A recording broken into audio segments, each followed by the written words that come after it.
I find interesting is how you are refusing to call out the NDC MPs who refused to sit where they were supposed to sit. But you are rather on the case on the MPP MPs who says we will not come and fight you over our seats. And that you have a problem with that. The point is that the NDC MPs should have sat where they were going to sit. So the speaker came in to determine what was supposed to be done. So if there's any form of disrespect here, it is from the NDC MPs, not the NPP ones. All right, Beatrice, let me come to you now. Okay, I want to say that growing up, when something happens, my mother will call you, and when you're about speaking, she will say you should stand in a certain way because you're a lady. And when you start speaking, she will also say, don't start this way because you're a lady.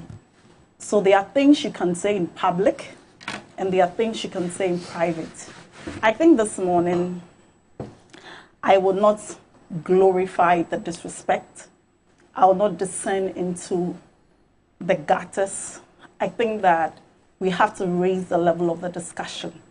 And so far, it was a very smooth discussion until such a disrespect. And people who have stood elections and they have won and they have come to represent of some of the constituencies, 55,000, 105,000. You went to an election, you couldn't get more than 10 votes. So you ought to respect people who have done what you cannot do. You haven't even gone for one. Yes. So try and go for one. When you go for an election, and you even have the nerve to pick up know. Then you talk about it. I still insist your MP Ellen, you've had your time. Anytime she comes at me personally, you will not finish this program. You have not even had the nerve and the guts to go for an election. You want to talk about somebody who has gone for one. Ellen, you have had your time. My dear, go for an election first before you talk about people who have gone for elections.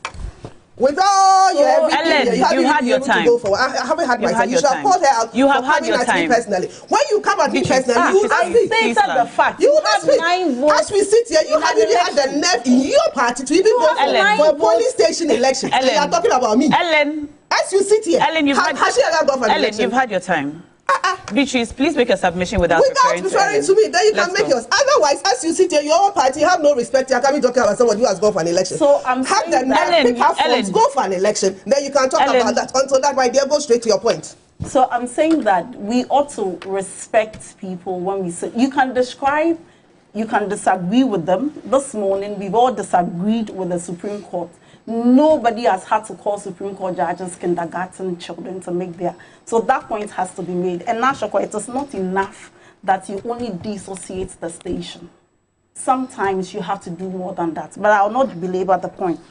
The point we are making is that principles must matter in national discourse.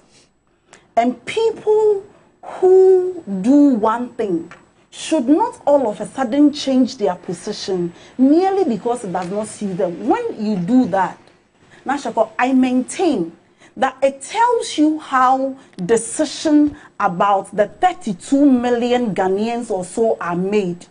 The decisions by members of the MPP occupying every position, I'm sure are just made haphazardly without regard for the welfare and the future of the nation. If you read the MPP's constitution, specifically Article 9, 3, 1 and 2. When you read that the party who goes independent, blah, blah, blah, says that automatically forfeit his or automatically means that the party need not do anything about that. And you know the irony? The Suhum MP told us that immediately the speaker made that communication to Parliament, Anodompre, who is the whip, took him off their WhatsApp group. So why is it that he's a member of the MPP, but he has been taken off a group belonging to MPP MPs? You see, intellectual dishonesty must have a limitation. Public discourse is not, or governance is not what you feel and what you like and what you dislike. The reason we are having to do this and the reason we are here is because Nanado behaves like an Arabian king. What's that? Where he does not see the difference between what we call constitutionalism, the fetters placed and the limitations placed on your powers. We've had these issues before, 2020. Whether a member has crossed carpet, has forfeited the seat. We've had those issues before. Parliament has always found a way to go about this. There are MPs, yes, and Tenyonu and all those people. Parliament have found very civilized ways to go about it. The reason we are discussing this mess and this constitutional crisis is because of the president's ego. When Esiama left the party to go and contest as an independent candidate, he went to Femina to say that he cannot work with Esiama. He cannot do this, he cannot do this. And on the basis of that, the party wrote to Michael Quay. And Michael Quay delivered that ruling, which I agreed with him. And today, you have set that precedent. You think this is the first time this is happening. Parliament has always found a way to deal with it internally, and we didn't have to be discussing this chaos. Because Nanado doesn't like you. If he doesn't like you, he will not bring development to you. That's how he's governing. He told the Aflau chief, go and use your own resources to finish the e-blocks. After all, you don't vote for me. When the spillage happened, you move your studio to the Volta region. He told them that you don't vote for me.